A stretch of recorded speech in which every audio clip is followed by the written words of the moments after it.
ரசூல் ஸல்லல்லாஹு அலைஹி வஸல்லம் அவர்கள் திங்கட்கிழமை நாள் அல்லாஹ்வுடைய தூதர் ஸல்லல்லாஹு அலைஹி வஸல்லம் அவர்கள் இந்த உலகத்தில் வாழ்ந்த கடைசி திங்கட்கிழமை. இன்னொரு திங்கட்கிழமை இந்த உலகத்தை ரசூலுல்லாஹ் சந்திக்கவில்லை. அல்லாஹ்வுடைய தூதர் திரைச்சீலை அகற்றி பார்க்கிறார். மக்கள் எல்லாம் பள்ளிவாசலில் சுபஹ் தொழுகைக்காக வந்திருக்கிறார்கள். ரசூலுல்லாஹ் ஒரு புன்புறல் போகிறார்.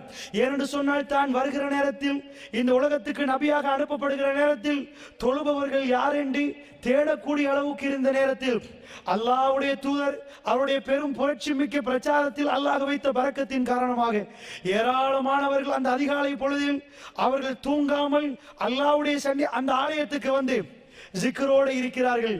தொழுகை நடத்தப்படுகிறது. அபூபக்கர் சித்திக் அவர்கள் ரலியல்லாஹு அன்ஹு பின்னாடி வருகிறார்.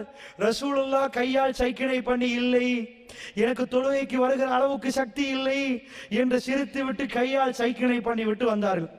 அந்த நாள் காலையிலே ரசூலுல்லாஹ் பல சந்திப்பு நடத்துவார்கள். அதிலே ஒரு சந்திப்பு, ஃபாத்திமா ரலியல்லாஹு அன்ஹா அவர்கள் திங்கட்கிழமை சுபஹுக்கு பிறகு லுஹருக்கு முன்னாடி ஒரு நேரத்தில் ரசூலுல்லாவை கடைசியான சந்திப்புக்கு வருவார்கள். ஆயிஷா அம்மா அவர்கள் பக்கத்தில் இருக்க நாயகம் ஸல்லல்லாஹு அலைஹி வஸல்லம் சொல்லுவார்கள், ஆயிஷா கொஞ்சம் போங்கள் என்றுவார்கள். ஆயிஷா நாயகி தூரம் இருக்க ஃபாத்திமா நாயகி ரசூலுல்லாஹ் தன்னுடைய ஈரக்குலை என்று சொன்ன தன்னுடைய மகள் ஃபாத்திமா ரலியல்லாஹு அன்ஹா பேசுவார்கள். ஃபாத்திமா ரலியல்லாஹு அன்ஹா அவர்கள் அழுகிறார்கள். அல்லாஹ்வுடைய தூதர் ஸல்லல்லாஹு அலைஹி வஸல்லத்தை பார்த்து அழுகிறார்கள். ஃபாத்திமா ரலியல்லாஹு அன்ஹா மறுபடி சிரிக்கிறார்கள். வெளியே போகிற நேரம் ஆயிஷா அம்மா கேட்டார்கள், என்ன ஃபாத்திமா சிரித்தீர்கள், அழுதீர்கள், ஒன்றுமே புரியவில்லையே. அந்த நேரத்தில் ஆயிஷா அம்மாவுக்கு ஃபாத்திமா நாய் ஒன்றும் சொல்லவில்லை. ரசூலுல்லாஹ் வஃபாத்தானதுக்கு பிறகு, ரசூலுல்லாஹ்வுடைய ஜனாஸா வஃபாத்தானதுக்கு பிறகு ஃபாத்திமா ரலியல்லாஹு அன்ஹா அவர்களுக்கு ஆயிஷா நாயகி சொல்லுவார்கள், என் தகப்பனார் எனக்கு சொன்னார், ஃபாத்திமா வளமைக்கு மாற்றமாக ஜிப்ரீல் 2 தடவை வந்து விட்டார், இந்த உலகத்தை விட்டு நான் போய் விடுவேன் ஃபாத்திமா என்று எனக்கு நினைக்கிறது என்று சொல்லுகிற நேரம் தாங்க முடியாமல் அழுதேன். பிறகு நீதான் சொர்க்கத்திலே ராணி என்று சொன்னார்கள், எனக்கு பிறகு நீதான் என் பக்கத்திலே முதலாக வருவாய் என்று சொன்னார்கள். அதை நினைத்து சிரித்தேன்.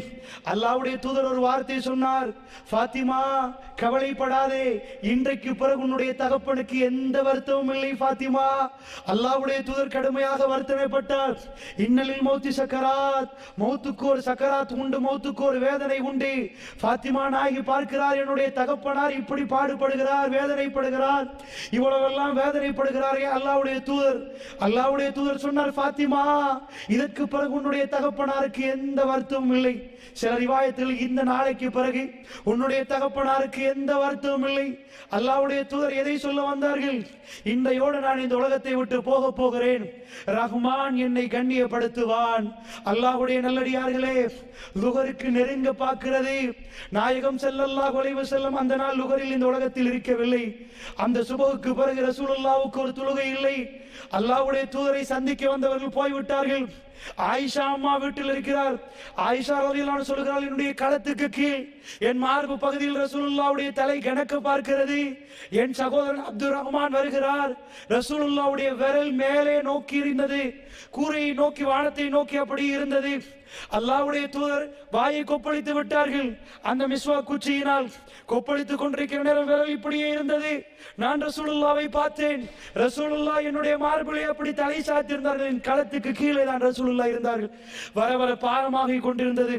அல்லாஹ்வுடைய தூதர் மேலே, கண்கள் மேலே சென்று கொண்டிருந்தது. கையும் விரலும் கண்ணும் மேலே குத்தி கொண்டிருந்தது. ரசூலுல்லாஹ் ஒரு வார்த்தை சொல்வதை நான் கேட்டேன், அல்லாஹும்ம அக்ஃபிர்லி, அல்லாஹும்ம அக்ஃபிர்லி, அல்லாஹும்ம அக்ஃபிர்லி. யா அல்லாஹ் என்னை மன்னித்து விடு யா அல்லாஹ், யா அல்லாஹ் என்னை மன்னித்து விடு யா அல்லாஹ். இந்த உலகத்தில் பாவம் மன்னிக்கப்பட்ட இறை தூதர் அவர்கள் தன்னுடைய கடைசி பயணம் மேற்கொள்கிறார். இந்த உலக மக்களுக்கெல்லாம் நன்மை புரிந்த இறை தூதர் அவர்கள் என்ன வார்த்தை சொல்லுகிறார்கள் தெரியுமா? ஆயிஷா அம்மா அவர்கள் காதை வைத்து கேட்கிறார்கள், அல்லாஹும்ம அக்ஃபிர்லி, நானும் நீங்களும் 1000க்கு 1000 மடங்கு கேட்க வேண்டும் யா அல்லாஹ், எங்களை மன்னித்து விடு யா அல்லாஹ். கேட்பது ரசூலுல்லாஹ். அல்லாஹ்வுடைய தூதர் கேட்கிறார். 3 தடவை கேட்டார்கள், அல்லாஹும்ம அக்ஃபிர்லி, யா அல்லாஹ் என்னை மன்னித்து விடு. மன்னிப்பதற்கு என்ன யா ரசூலல்லாஹ், நீங்கள் என்ன செய்தீர்கள்? யா அல்லாஹ் உயர்வானவர்களோடு என்னை சேர்த்து விடு யா அல்லாஹ், உயர்வானவர்களோடு என்னை சேர்த்து விடு யா அல்லாஹ், இந்த உலகத்திலே உயர்வானவர்களோடு என்னை சேர்த்து விடு. அல்லாஹும்ம அக்ஃபிர்லி. ஆயிஷா அம்மா சொன்னார்கள், ரசூலுல்லாஹ்வுடைய விரல் மடிந்தது, ரசூலுல்லாஹ்வுடைய விரல் மடிந்தது. அந்த கண் அப்படி நிலையாக குத்தியது. ரசூலுல்லாஹ் எங்களை விட்டு பிரிந்து விட்டார்கள், அல்லாஹ்வுடைய தூதர் மௌனமாகி விட்டார்கள். இன்னா லில்லாஹி வ இன்னா இலைஹி ராஜிஊன். ஆனால் ஆயிஷா ரலியல்லாஹு அன்ஹா அவர்களுக்கு தாங்க முடியவில்லை. அந்த சமுதாயம் இந்த வேதனை எப்படி தாங்கியிருக்கும்? திங்கட்கிழமை, செவ்வாய்க்கிழமை, புதன்கிழமை ராத்திரி மஷூரா, அல்லாஹ்வுடைய தூதருக்கு ஒவ்வொருவரும் வந்து ஜனாசா தொழுவிக்கிறார்கள். நபிமார்கள் எங்கே மரணித்தார்களோ அங்கே அடக்கம் செய்யப்பட வேண்டும். நபிமார்களுடைய உடல் இந்த மண் சாப்பிடாது. புதன்கிழமை ராத்திரி ஆயிஷா அம்மா சொல்லுகிறார்கள், நான் வீட்டில் இருக்கிறேன், வாள் சத்தம் கேட்கிறது, சவாலால் மண்ணை தோண்டுகிறார்கள். நான் நினைக்கிறேன் ரசூலுல்லாவை மண்ணுக்குள் வைக்கிறார்கள். திரும்பி வந்தார்கள், நடுநிசி எனக்கு போக கிடைக்கவில்லை, போக முடியல, ரசூலுல்லாவை அடக்கம் செய்து விட்டு வந்தார்கள். நான் கேட்டேன், எப்படி அப்பா உங்கள் கைகளால் எடுத்து மண்ணை அவர் தலையில் போட முடிந்தது? அவர் எப்படி உங்களுக்கு புதைக்க முடிந்தது? இந்த உம்மத்திலே இந்த மகாபெரும் வேதனையான இந்த சம்பவத்தை இன்றைக்கும் எங்களுக்கு வேதனையாக இருக்கிறது. அபூபக்கர் சித்தீக் ரலியல்லாஹு அன்ஹு அவர்கள் அவர் அந்த கவலையை சப்பி ஒழுங்கினார், அந்த பயத்தை சப்பி ஒழுங்கினார். எல்லோரும் சொன்னார், உமர் பின் கத்தாப் சொன்னார்கள், யாராவது அல்லாஹ்வுடைய தூதர் மரணித்து விட்டார் என்று சொன்னால் மாறுகால் மாறுகாய் வெட்டுவேன் என்று சொன்னார்.